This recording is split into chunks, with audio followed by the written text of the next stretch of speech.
Hi, everybody. I'm back with Dr. Jonny Bowden. Hello, Doc. How are you? Hi. How are you, Pedram? Fantastic, Good. fantastic. I am excited to keep going. The dialogue that we've had has been fun, to say the least.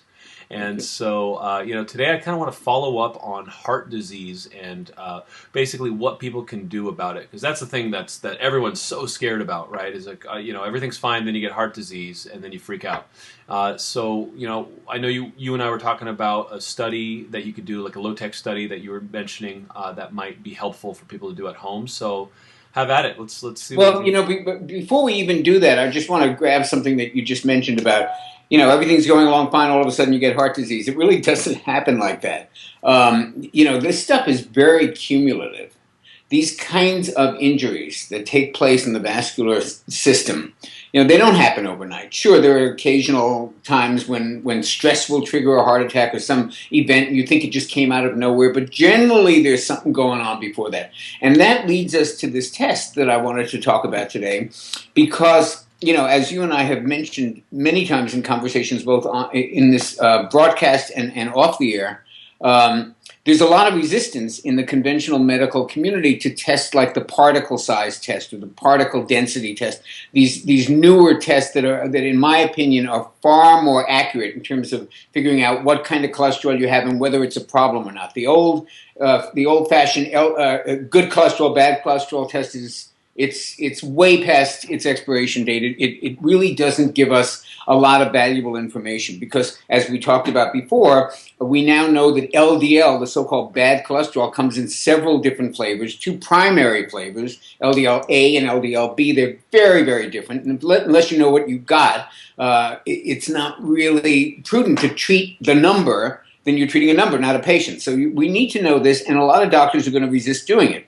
A lot of doctors are just very conventional. They see a number, they write the prescription for the statin drug. That's the end of that. So I want to tell you about a test you can do without your doctor's permission, and it's right on your blood test. So if you've ever had a blood test at all, and it's got to be recent because you don't want to find out what was going on with you 3 years ago. You want to do it, with a relatively short time ago. You want to look at two numbers. You want to look at your triglycerides and you want to look at your HDL. If you've ever had a blood test, those two numbers are on it. You don't do blood tests that don't include triglycerides and HDL cholesterol. So you've already got it there. I'm going to tell you how to do this ratio. And I know we're in America. I know everybody's eyes glaze over when we mention even fourth grade math, but this is really easy. And it's very simple. You're going to take your triglycerides and you're going to divide it by your HDL. That gives you what's called a ratio. So, for example, if you want to know what the ratio is of 100 to 50, 100 divided by 50, you've got a ratio of 2. You have 330 on the other, you divide 300 by 30, you have a ratio of 10. So ratio is very easy to do. It's just the bigger number, the triglyceride number divided by the HDL number. So let's give a couple of examples. Let's say somebody's triglycerides are 150 and their HDL is 50. They have a ratio of 3. 100 triglycerides, 50 HDL, ratio is 2. Mm-hmm. Once I did a blog on this and I said almost always, 99.99999% of the time, triglycerides are going to be higher. And you're going to get a positive number, 1, 2, 5, 10. But occasionally you get some really healthy person who's got incredibly low triglycerides and incredibly high HDL, and they actually have a negative rate. The ratio is actually under 1. Like I had a couple of people write to me who said, my triglycerides are like, 49 and my HDL is 61, and they actually have a fractional number. That's very, very good. It doesn't happen often. But for the most part, most people listening to this, your triglycerides are going to be higher than your HDL. Now let's talk about what this ratio predicts. In one study done in Circulation, which is the Journal of the American Heart Association, it was found that people who had a high triglyceride to HDL ratio, and by high I would say anything over 5 is pretty high. People who had that high ratio had a 16-time greater risk of heart disease than those who had the lower. And that's a way better predictor than anything I know of. It doesn't just predict heart disease, though. It's a fantastic stand-in for insulin resistance. Another test you may have a conventional doctor balk at and say, oh, we just look at fasting blood sugar. You don't really just want to look at fasting blood sugar. You want to know what your insulin is doing. And you want your insulin to be kind of low when you haven't eaten. So when you do a fasting test in the morning after having fasted all night long and presumably you didn't do any night eating, you don't want your insulin high. There's no need for it to be high. There's no lots of sugar in the bloodstream that insulin has to take out. So there's no need for it to be high. So if insulin is high in the morning, that's a sign that you're insulin resistant. There's too much insulin around. It's not getting into the cells. That's why there's excess there when there really shouldn't be. Mm-hmm. Now, we have tests for this, like fasting insulin tests, but again, you may encounter some problems with conventional doctors who do this by the books. Here's where the triglyceride to HDL ratio comes in. High triglyceride to HDL ratio almost always predicts insulin resistance, something you don't want to have. And of course, we've talked and we'll talk again, I'm sure, about what to do about these things. What do you do if you're insulin resistant? But first you want to know if you are. Mm-hmm. And that's a great way to find out whether you are without even having to ask your doctor for a special test. By the way, while we're on the subject of low-tech tests, here's another one you can do for insulin resistance, and it's almost infallible. Stand in front of a wall. Walk towards it. If your belly hits the wall before your nose does, you got insulin resistance. That one stands up and stands the test of time, I'm telling you. Yet even another one is just measure your waist size. And generally speaking, good rule of thumb, of course it's not infallible, all the normal caveats, there's going to be an exception, 95% of the time. Men who have a waistline of 40 or over are probably insulin resistant. Women who have a waistline of 35 or over are probably insulin resistant. So that's sort of a variation on walk towards the wall. If your belly hits it first, that's the apple shape, and that's a telltale sign of insulin resistance. So we've got these two fantastic things that triglycerides to HDL ratio will tell you. One is relative risk for heart disease, another is insulin resistance, and a third is a test that you will get some resistance from your doctors, and that's the one you and I talked about before, about the LDL particle size. Remember we said LDL comes in lots of different flavors, and the one that you're really concerned about is that nasty little atherogenic LDL-B particle. Well, how do you know which ones you have? You do a particle test. Your doctor may say, as many of the doctors who, friends of mine and family of mine, I've sent them to their doctors and said, throw out that cholesterol test, ask them for a particle test, and they either don't know about it, or if they do know about it, they just don't know anything about it, and they think, oh, you're not getting one of those. You got a doctor like that? Here's what you do. You do your triglyceride to HDL ratio, because it's a wonderful predictor of the type of LDL you have. High ratio, bad, nasty, atherogenic, small BB gun particle type LDL-B. Low ratio, almost always big fluffy LDL, nothing to worry about.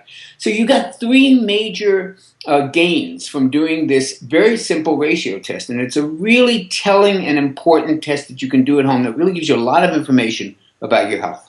That is fantastic. What I'm gonna do is I'm gonna link to the blog that you wrote and spell it out, make it easy for people to kind of go in there and do the math. You're right; people are afraid of math. But I'm telling you, this is so simple. This is just divide the smaller number into the bigger number. That's all it is. 9 divided by 3, you got a ratio of 3. That's it. Right. And then what kind of scale? You said basically over 5 is a problem. Yeah.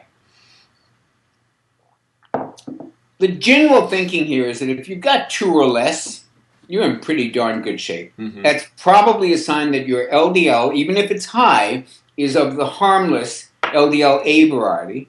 It's probably a sign you're not insulin resistant, and it's probably a sign that you're at very low risk for heart disease. So a ratio of 2 or under, and as I said, I've had some people write to me whose ratio is less than 1 because their triglycerides are so low and their HDL is so high. That's fantastic. Very rare, but it happens. But if you got 2 or under, man, you're in good shape. When it starts ranging around 5 or higher, this is time to take action. I would take action at 4. And by action, we can talk about what that means. Because insulin resistance, small particle size, risk for heart disease, risk for diabetes, these things tend to cluster together. And generally, in my opinion, the best thing to do for all of them is a lower carb diet, which will handle the insulin resistance.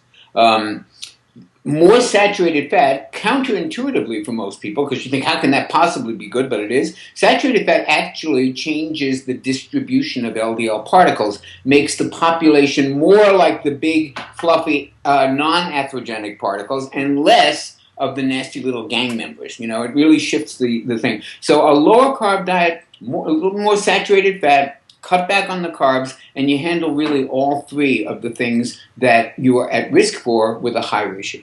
Can you give me some examples of saturated fats? Because this is something that people always get confused about. What are some good saturated fats? Well, it's a great question. I actually reject the notion of good. To me, the good fat, bad fat dichotomy, which has been drilled into our heads as bad fats or saturated fats, good fats or vegetable fats, I think that's kind of nonsense. Bad fats are damaged fats, wherever they come from. And one of the worst culprits is vegetable fat, because now that we're on this, anti-saturated fat 4-decade experiment, every restaurant in America now uses canola oil, corn oil, all these crappy vegetable oils, which they then refry and reheat probably a dozen times a week, because from what I've read, they change the oil about once a week. So it's a lot of heating and reheating and reheating and reheating. This causes all kinds of compounds, from trans fats to carcinogenic compounds. It damages the fat terribly. And because vegetable fats are higher in omega-6s, they are much more subject to heat damage. Saturated fat stands up to heat. Saturated fat is your warrior when it comes to heat. And that's why lard, again, counterintuitively, except for people in the know, lard was, demonized. But it's coming back now because we're finding out that it's an actual safer. If you're going to fry, real animal lard, I'm not talking Crisco, I'm talking actual rendered pork fat, is actually much safer to deep fry it. It stays stable. And it stays stable. Well, that's the point. It's stable. It stands up. It's got armor on it. It does not turn. It doesn't mutate the way vegetable fat does. We also know that vegetable fat is highly inflammatory. It's a precursor. Omega-6s are a precursor to the inflammatory compounds in your body. And as you know, in my opinion, inflammation is one of the 4 primary promoters of heart disease. We do not want inflammation. We've all got it, but we want to minimize it. We want to fund our anti-inflammatory army, not so much our inflammatory army. And the more vegetable oil we consume, the more we're funding our internal inflammatory army, because that's what we make inflammatory cytokines from. That's what we make inflammatory, eicosanoids from, is omega-6s. And where are they found? In every vegetable oil in the supermarket. Corn oil, safflower oil, cottonseed oil, canola oil, soybean oil. All of these are just highly processed omega-6 fats. We need some omega-6s. But when you talk about good fats, bad fats, to me, the way to get a better fat intake is to reduce your omega-6s, up your omega-3s, eat a lot of omega-9s, which are the monounsaturated fats, and stop being afraid of saturated fat. Now, you ask me, what are good saturated fats? Any that haven't been damaged, which means if they are natural to, say, grass-fed beef, they are natural to, say, coconut, these fats and eggs, these saturated fats that are found in these whole foods are nothing to be afraid of on any level. If anything, they are healthful. They're certainly not damaging. And one of the greatest myths, the irony of all this, is that half these foods that are known as saturated fat foods, like beef, are actually mostly monounsaturated fat. I think Gary Taubes did an analysis of this once, and most of the beef, 51%, 52% is monounsaturated. So it's not even the primary fat in beef is saturated fat. So I think that when it comes from a whole food source, you have nothing to fear from it, no matter what what kind of fat it is. In terms of additional fats that we put into our food or that we cook with, such as corn oil, canola oil, soybean oil, all of these, I think we need to pull back on the omega-6s, up the omega-3s, eat plenty of olive oil, and stop fearing good, healthy, saturated fat from whole food sources. So one of the questions I get all the time, we get it on well.org, we get it across all of the kind of content that we do, is, so what do I cook with, right? That's easy. Really easy. If I wasn't on the Skype call, I'd go into my cabinet and bring them all out for you. Here are some of the best fats to use for cooking. Coconut oil. I'm a big fan of Barlean's extra virgin coconut oil. It's great, it's easy. They make it in small batches. It's really pure. It makes a terrific stir fry. If you feel the slightly coconut flavor is a little too strong, you mix it with something like butter or palm oil or one of the other ones. So coconut oil is one of my stable cooking oils. Butter. Creamy, organic butter, hopefully from grass-fed cows. Nothing to fear from that. Or you can even use ghee, which is just clarified butter.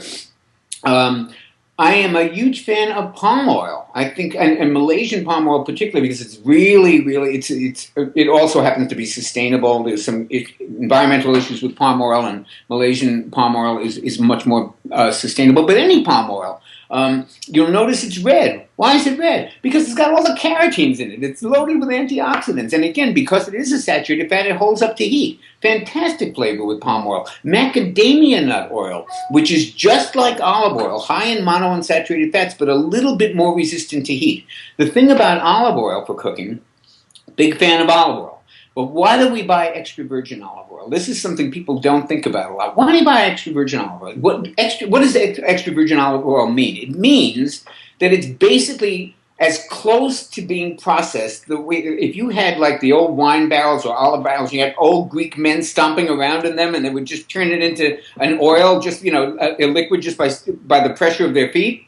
It's as close to that as you can get. They don't really have old Greek men walking around in the barrels, but they do it without heat or without substantial heat. They do it, in a very gentle way so that the olive polyphenols aren't interfered with or broken in any way. And they do it with low heat so that there isn't any damage to those compounds in the olive oil. So you're spending all this money to get extra virgin olive oil, and then you're going to cook it at 300 degrees. That makes no sense. You're now defeating the purpose of getting the extra virgin olive oil. So in my opinion, when you use extra virgin olive oil for cooking, it should be at a very low temperature. Stir fry, that's the most. A little bit for maybe some eggs to coat the pan. You really don't want to heat that to 300 or 400 degrees. Macadamia nut oil, which is basically the same kind of fat, monounsaturated fat, stands up to heat a little bit better. So I would use extra virgin olive oil at lower heat. I'd use macadamia nut oil. I'd use palm oil, coconut oil, butter. I mean, that's a nice little, once in a while some sesame oil,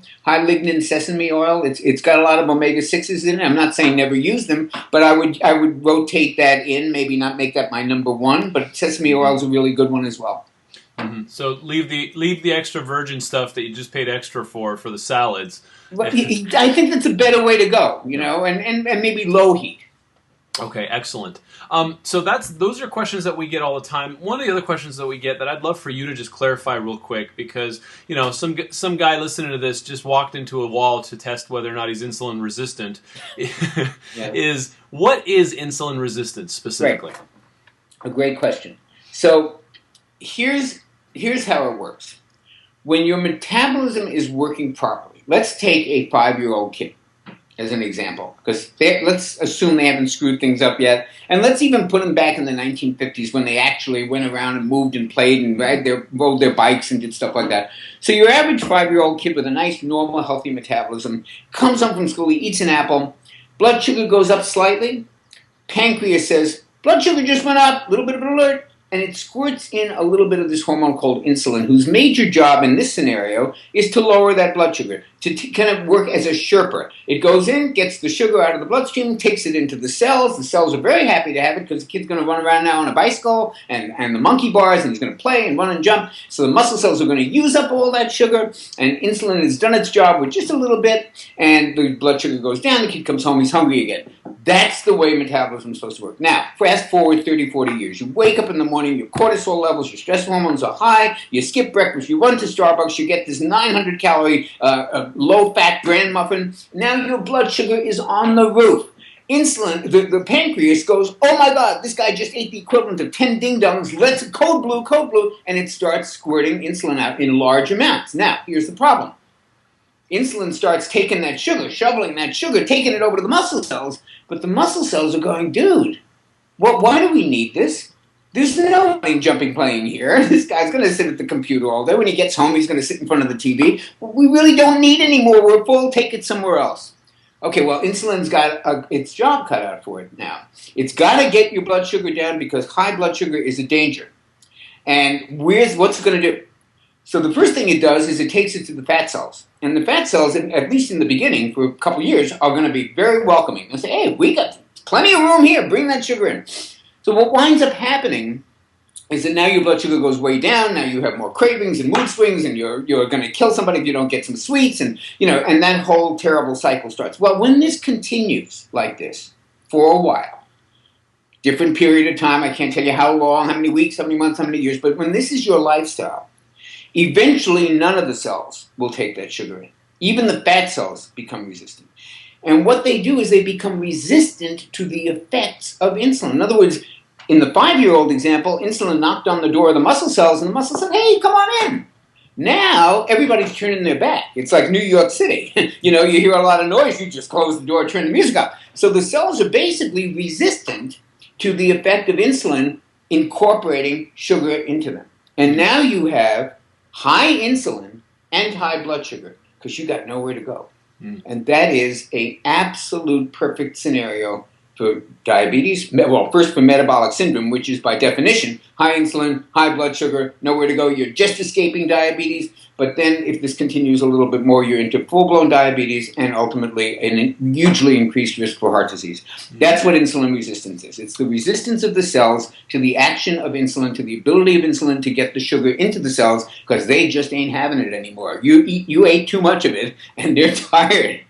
Right. So thank you for that. And just to recap then, you had mentioned, turning your diet into a lower carb diet so that you aren't loading up the pancreas to have to secrete that much insulin. And you're not loading up your blood sugar. Remember, insulin just reacts to high blood sugar. If there's no high blood sugar, except in the case when you have high fasting insulin, that's the result of years of the thing I just was describing. But in normal circumstances, if there's no high blood sugar, there's no need for the pancreas to shoot insulin because there's nothing for it to do. It doesn't have to remove the excess blood sugar.